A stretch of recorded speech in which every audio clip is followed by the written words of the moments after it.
आपको लगता है कि आप लोगों के जो सुझाव हैं सरकार उनको मानेगी? मुझे नहीं पता सरकार हमारे सुझाव मानेगी कि नहीं मानेगी, लेकिन सरकार जो कर रही है वो पिछड़ों के खिलाफ, अति पिछड़ों के खिलाफ, दलितों के खिलाफ, शोषित वंचित समाज के खिलाफ एक बहुत बड़ा षड्यंत्र है, एक बहुत बड़ी साजिश है।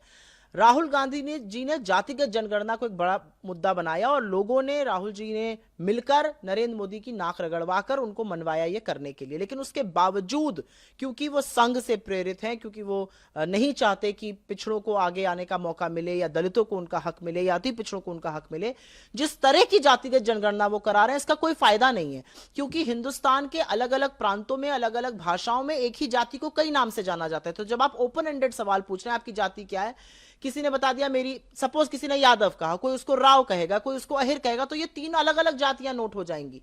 तो इसलिए जरूरी है कि जातियां एक क्लोज एंडेड सवाल हो, जैसे कि तेलंगाना और बिहार ने किया। तेलंगाना में हमारी सरकार ने जातिगत सर्वे जब कराया तो ड्रॉप डाउन मेन्यू पर सारी जातियां लिखकर आती थी, लोग अपनी जाति का नाम बताते थे, वो रजिस्टर हो जाता था।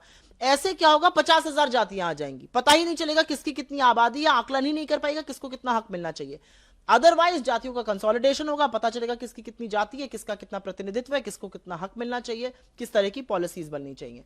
तो मेरे हिसाब से तो खरगे जी ने और राहुल जी ने जो पत्र लिखा है वो बड़ा सकारात्मक है और उस पर सरकार को कार्रवाई करनी चाहिए, अन्यथा जातिगत जनगणना का कोई मतलब ही नहीं है। लेकिन बीजेपी असल में जातिगत जनगणना करना ही नहीं चाहती है, इसलिए नहीं करना चाहती क्योंकि अगर आप उनकी सोच को देखिए, आरएसएस से प्रेरित हैं वो लोग। आरएसएस ने आज तक किसी दलित, किसी पिछड़े को अपना हेड बनाया है?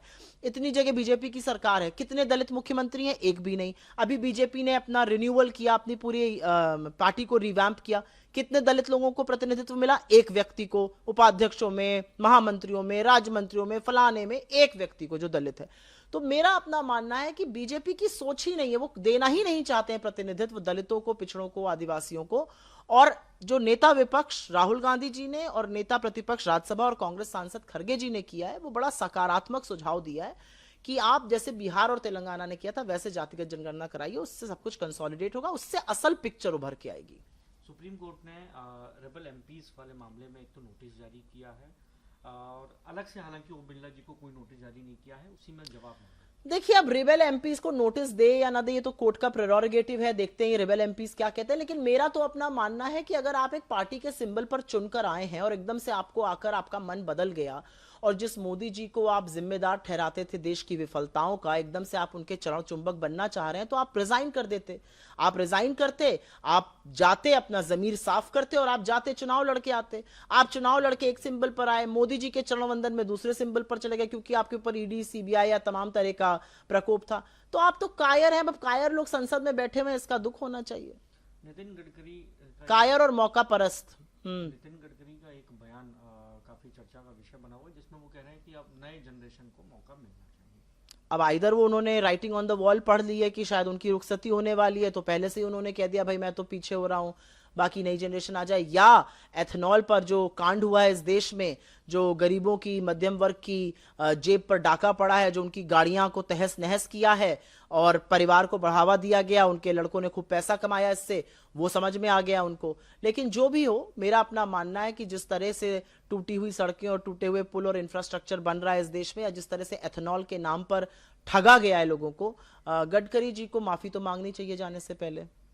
कंगना रनौत काफ़ी नाराज़ हैं कुछ लोगों के बयानों से, इसका वो जिक्र भी कर रही हैं। अपने साथ के जो कलाकार हैं उनको भी वो कटघरे में खड़ा कर रही हैं। साथ ही एक और रक्षाबंधन को लेके उन्होंने एक अपनी ही कलाकार साथी का भी निंदा की। देखिए, कंगना जी अब सिर्फ एक फिल्मी अदाकारा नहीं है, कंगना जी अब एक चुनी हुई सांसद हैं, इसलिए जब वो जो कुछ कहती हैं उनको थोड़ी जिम्मेदारी से कहना चाहिए। पहले उन्होंने किसानों को अपशब्द कहे, फिर उन्होंने कहा मैं आरक्षण में बिल्कुल यकीन नहीं करती, आरक्षण खत्म हो जाना चाहिए। फिर उन्होंने जो महिलाएं बैठकर अपने हक की लड़ाई सीए एनआरसी की समय लड़ रही थी या किसान आंदोलन के दौरान, उनको कहा ये भाड़े की औरतें हैं। फिर उसके बाद उन्होंने इस देश के युवाओं को, जो देश के सबसे प्रॉमिसिंग युवा हैं, जो देश का भविष्य है, वर्तमान है, उनको जनरेशन गटर कह डाला। अब जो वो कर रही हैं वो उनकी झुंझलाहट, उनके फ्रस्ट्रेशन की निशानी है। आपकी साथी कलाकार हैं, आपकी इंडस्ट्री से ये लड़कियां आती हैं, ये भी होनहार हैं, आप भी बड़ी अच्छी अदाकार, आप भी बड़ी होनहार अदाकारा हैं। आप जो अब कर रही हैं, उनके कपड़ों पे कमेंट करना, उनकी लाइफस्टाइल पे कमेंट करना, किसी की वेशभूषा पर बोलना, ये दिखाता है कि आपकी कितनी मिसोजिनिस्ट, कितनी पितृसत्ता वाली सोच है आपकी। और इसी पितृसत्ता सोच के खिलाफ राहुल जी कहते हैं स्मैश द पेट्रियार्की। आप ये काम अभी तक आदमी कर रहे थे तो बुरा लगता था और इसके खिलाफ हम खड़े थे। अब देश की चुनी हुई महिला सांसद जो फिल्म इंडस्ट्री से आती हैं, और आप तो बहुत खूबसूरत हैं और आपने तो बहुत अच्छे अच्छे कपड़े पहने और उससे ज्यादा ग्लैमरस कपड़े पहने, और इसमें अच्छी कोई बुरी बात नहीं है। आप अपने साथी कलाकारों के खिलाफ इस तरह की तीखा टिप्पणी, कितनी कितनी नेगेटिव, कितनी मिसोजिनिस्ट, कितनी पितृसत्ता, कितनी पेट्रियार्कल सोच है कि एक महिला हो के आप दूसरे महिला के कपड़ों पर छिटाकशी कर रही हैं, किसी की लाइफस्टाइल पे आप कुछ बोल रही हैं। मुझे लगता है ये उनका फ्रस्ट्रेशन है।